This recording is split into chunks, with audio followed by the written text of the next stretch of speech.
Welcome to the Kale Houser Leadership Secrets podcast. Today, let's treat them like $1,000,000.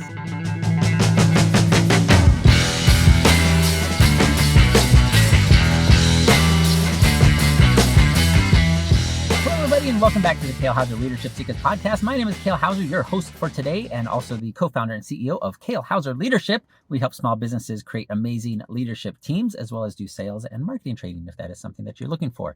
If you have found yourself thrust into a leadership position and you're kind of going, holy smokes, I'm a little over my head, I don't know what I'm doing, nothing's working out, so I'm kind of shooting in the dark here, you need to visit kalehouserleadership.com/mistakes, MISTAKES, mistakes, kalehouserleadership.com/mistakes, and get my free ebook, The 10 Biggest Mistakes That Every New Leader Makes and How to Avoid Them.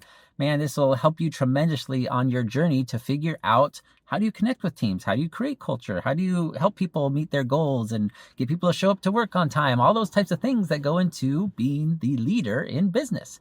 But today I want to talk about this concept of treating everybody like $1,000,000, treating everybody like a buyer, treating everybody like they've got the capability to purchase your products and services.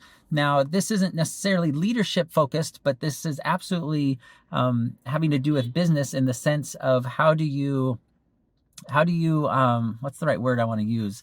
How do you ensure that people are interested most in you and the type of business and products and services that you offer? Does that make sense a little bit?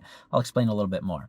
So in a previous life, before my military career, before I got interested in aviation, before, all this kind of stuff that we're doing now, I was a little bit, just kind of floating around job to job, trying to figure out what I wanted to do with my life. As a young man, we didn't have kids. It was just Liz and I.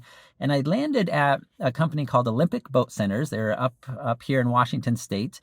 They don't exist anymore. They have since gone into business. They were a Bayliner boat dealership that was popular along the West Coast. They had a couple California stores and a couple Washington stores. They were big in the Seattle area.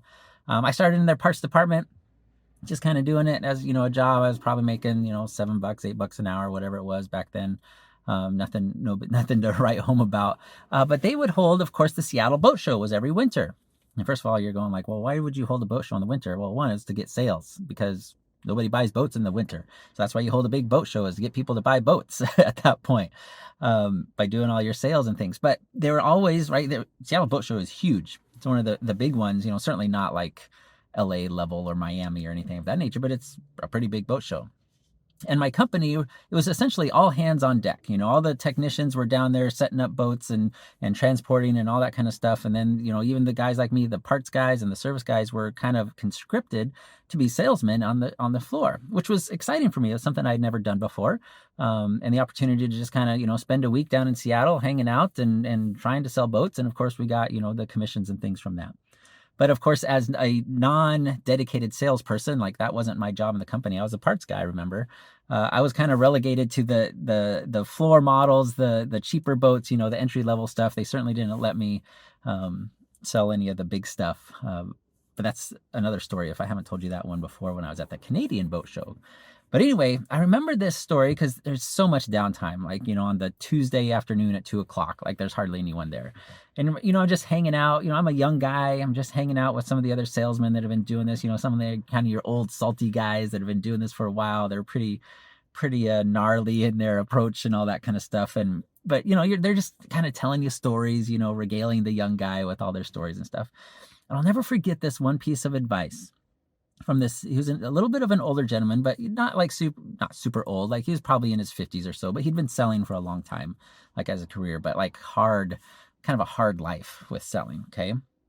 And he says, Kale, I'll never forget, you can't prejudge people. Okay. Because, right, you're at the boat show. You don't know if that multimillionaire is walking through or if it's, somebody that's just off the street kind of thing and just looky-looing. And he says, just be careful as you're talking with people. Be sure you don't prejudge them. And he says, I was, this afternoon, because he was from a different location, a busier location, and where the sales people took turns, right? As people would come onto the lot, they would take turns, like next man up type stuff. And he says there were these three guys that were out walking around our boat yard, kind of looking at boats, and nobody wanted to go talk to him. Certainly not the salesperson it was his turn to take the next lead. Like, he didn't want to waste his turn on these three guys, because there's kind of that, especially in the boat industry, that kind of, the dudes just going around kicking tires kind of thing. They're never buyers, blah, blah, blah, blah, right? They're just dreamers. They're like, oh, it wouldn't be cool to have this boat kind of stuff. And he says, since nobody was gonna wait on them, he's like, I'll just go do it. He's like, because it's also what else are you gonna do, right? You're just kind of hanging around waiting for people to show up to talk to and try to sell boats to. And he says he walks out there and he says the first thing, hi, I'm so and so, I'm Chuck. And he says, nobody really wanted to come out and talk to you guys because nobody thinks that you're here interested in buying a boat. And that was like his approach with people at this that were looking at his products, at his boats on his yard. Sorry, it's hard not to get distracted as people are walking by out here. Another episode from my car. And they kind of chuckled and they said, well, it's that guy's mistake, because we're here to buy this boat. And they pull out a wad of cash. And he's like, we've been grinding and working in our business. We just basically hit it big, and we're here to kind of celebrate. We're buying this boat as a present to ourselves for hitting it big in their business, like I think a couple $1 million type of thing, and basically start building the life we want. And this guy, because no one else wanted to, he didn't prejudge them. He went out and just talked to them like regular people. He treated them like $1 million, like they were buyers, and he got this massive sale out of it. And I think even kind of future sales, as the three of them are like, well, we need this kind of boat too, and we need a pontoon boat, and we need a ski boat, and we need kind of a cruiser type of boat, right?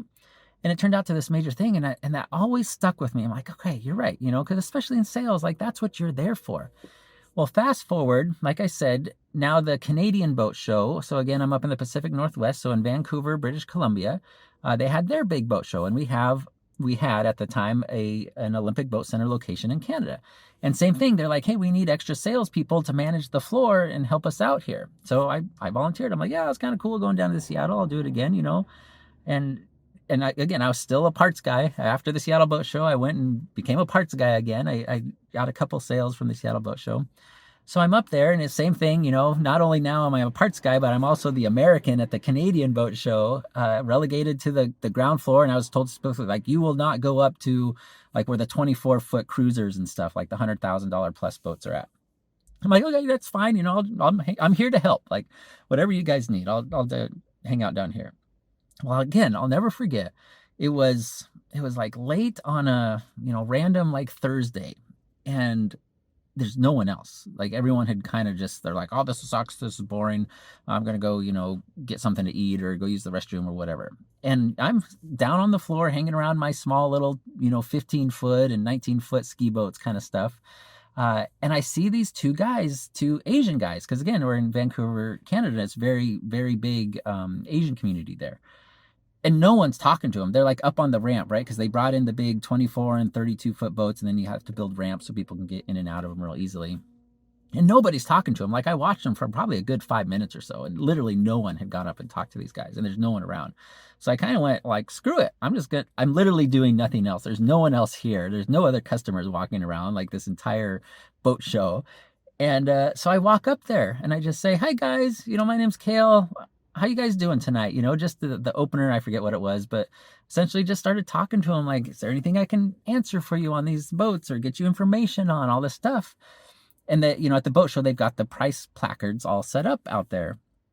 And they started, they're like, oh yeah, we're kind of, they're playing it coy a little bit. And they're like, oh, we're interested in this boat. I'm like, okay, yeah, this is a great boat, finding out what they're wanting it for. And they said, well, how much is a payment on a boat like this? So this boat was $105,000 in Canadian at the time. And I go, oh, okay, well, most people buy boats under like 20 or 30-year terms, at least at that point. I don't know what it is anymore, but $105,000. So I get out my calculator and I'm like, oh yeah, 105,000, kind of a typical interest rate we're seeing is on this. And, as a 20-year, it would be whatever the number was. And the guy goes, well, no, what would it be like as a 5-year term, like a car?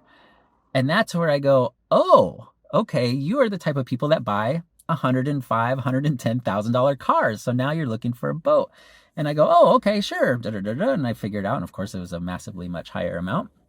And he goes, okay, can you guys arrange a marina slip in downtown Vancouver, British Columbia for us to park? I'm like, yes, we can. Absolutely. We can coordinate all that for you.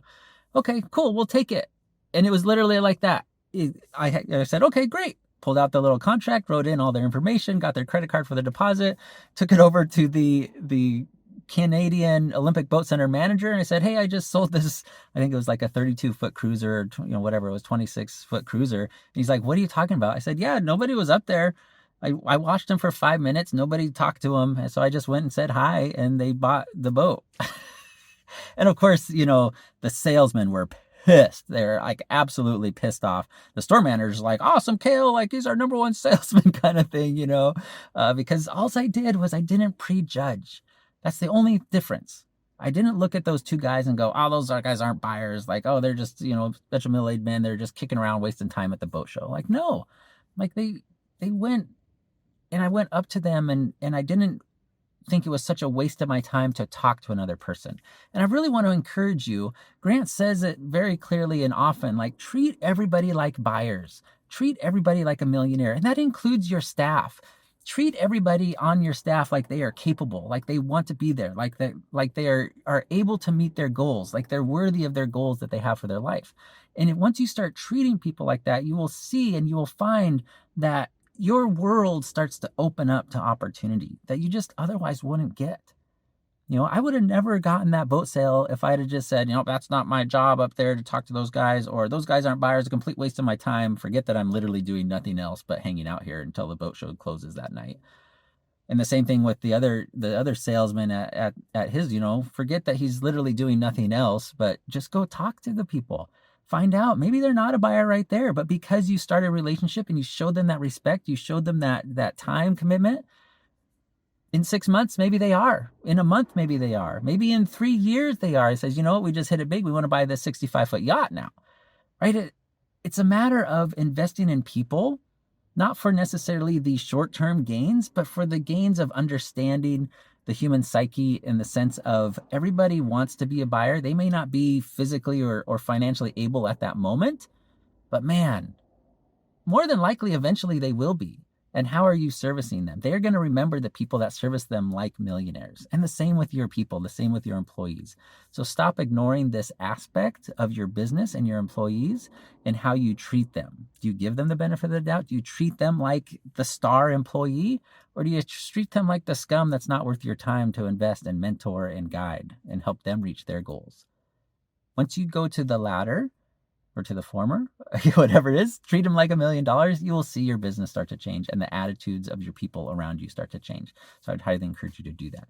I hope you found this beneficial. I hope my storytelling wasn't too long for you, but I hope you found it educational in the sense of like, yeah, that makes sense. And seeing how your world starts to open up in that manner. I appreciate you. I appreciate you listening. I look forward to bringing you more content and some more amazing guests soon. No matter where you're at in the world, have a fantastic afternoon. Bye.